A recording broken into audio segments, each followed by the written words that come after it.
In this video we'll see about homeostasis and cell junction. Homeostasis means it is the maintenance of a constant internal environment of the body. The other term for homeostasis is mildly interior. Mildly means environment, interior means internal. A body weight contains 60% of water by weight. In that, 40% is intracellular fluid and 20% is extracellular fluid. The extracellular fluid is composed of blood plasma and interstitial fluid. They are lymph and tissue fluid. The common electrolytes in ECF and ICF are sodium, potassium, chloride and bicarbonate.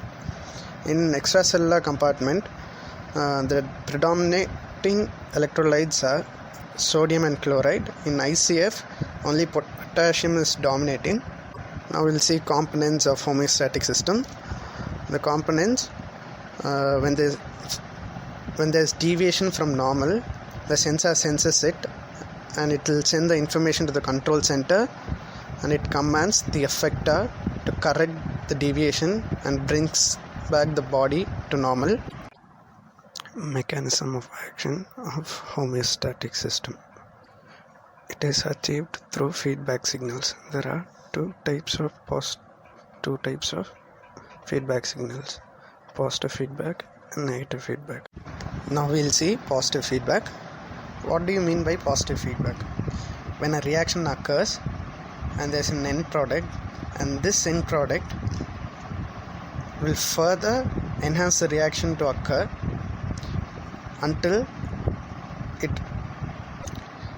its function is achieved. So it is irreversible and happens only in one direction. Example is parturition. This flow chart represents it.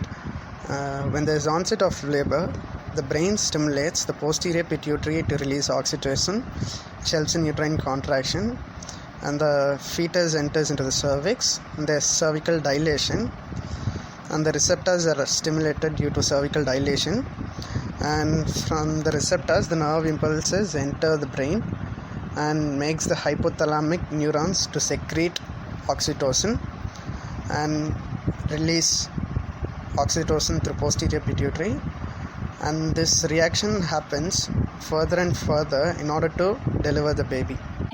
This is an example for parturition. Now we'll see about negative feedback. This is similar to a reversible reaction.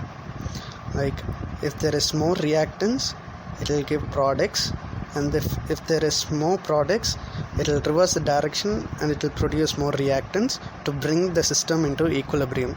Now we'll see an example about temperature regulation. Our normal body temperature is 37 degrees centigrade. If it lowers, the nerve signals are sent to the hypothalamus, which is the temperature regulating system, and the body compensates to bring the system into normal by shivering and constriction of blood vessels. When there is increase in temperature, the signals are sent to the hypothalamus, and the hypothalamus compensates it by dilating the blood vessels and sweating, thus bringing the temperature into normal. Now we'll see about cell junctions. There are three types of cell junctions: occluding, communicating and anchoring, and each of the junction performs certain functions. First we'll see about occluding junctions. The first one is tight junction. It is also known as zonula occludens. The proteins involved is occludin, claudin, cingulin, and zonula occludens 1, 2, 3. The function of it is strength and stability, which is holding neighboring cells, selective permeability, and blood-brain barrier.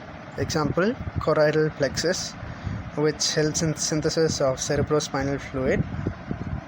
Next is communicating junction. They are gap junctions and chemical synapse. Now we'll see about gap junction. Gap junction, the protein involved is connexin or connexons. It helps in passage of small molecules and ions, and passage of chemical messengers, and propagation of action potential. And now the chemical synapse. It helps in the transmission of the nerve impulse through neuromuscular junction. Anchoring junction. There are 4 types of anchoring junction: adherence junction, focal adherence, desmosome, and hemidesmosome. Adherence junction, also known as zonal adherence.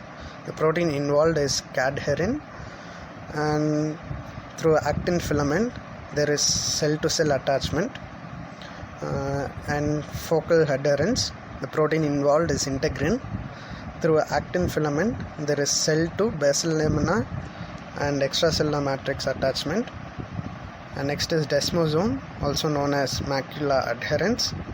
The protein involved is cadherin, and through intermediate filaments there is cell to cell attachment.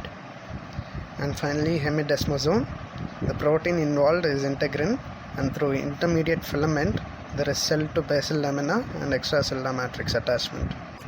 That's it. Thank you.